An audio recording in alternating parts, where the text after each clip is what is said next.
Že dopoldne so se številni vozniki gnetli po obvozu po ozkih ulicah, kar nekaj jih je tudi spregledalo nov znak za obvezno smer. Takega nisem še videla, zdaj pa vsi pa nazaj rinejo, ne?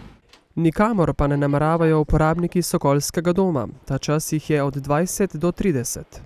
In bili smo zadovoljni z minimalnim oziroma nič. Nihče se ni spuščal v nič takrat, ko je bila zadeva totalno v rasulu tukaj, preden smo začeli brusati pa barvati pa. Zdaj, ko je pa malo videti, ko se vidi, da se dogaja, ko smo oživeli Narodni dom, ko smo mi dali tudi pobudo k temu, da se obnovi streha, ko smo mi prvi fotografije poslali na občino. Zdaj jih občina meče ven, dodaja, oni pa se kulturno upirajo.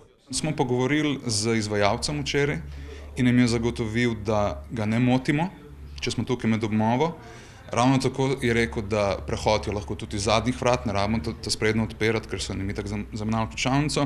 Nam je izvajalec tako povedal, ko se v bloku menja streha, ali morajo stanovalci ven. Vsi vemo odgovor. Bili smo pripravljeni cel zgornji štuk sprazniti, da imajo vse na razpolago.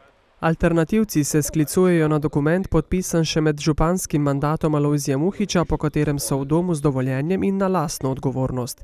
Občina pa gre za enostranski sklep, za katerega ni bilo ustrezne pravne podlage. Varnost ni argument občine, pravi Smodiš. Če bi ni skrbela varnost tako stavbe kot uporabnikov, bi prišli tudi prej saj pogledati, ko so vrata gorela z molotovkami, ko so bili grafiti. Mimoidoči občani vedo za uporabnike doma. Tile alternativci, ki so tukaj, tele obnove po moje sploh ne bi motili, tako da po mojem mnenju bi sploh na način, kakor je bil, bi moral biti drugačen. Čas 3 dni za izselitev se mi zdi absolutno prekratek. In se mi zdi, da pač bi bilo dobro, če bi imeli umetnike, te alternativne, mogoče bi jim poiskali kakšen drug primeren prostor, pa pač naredili to stavbo, da bi bil spet ponosku pač novega mesta, ki je bila včasih. Z občine odgovarjajo, da bodo za vzpostavitev gradbišča uporabili pravna sredstva. Ob tem je zaskrbljujoče, da že z današnjim dnem pri projektu nastajajo stroški, končni datum izvedbe pa se zamika in je vprašljivo, ali ga bodo lahko pravočasno izvedli.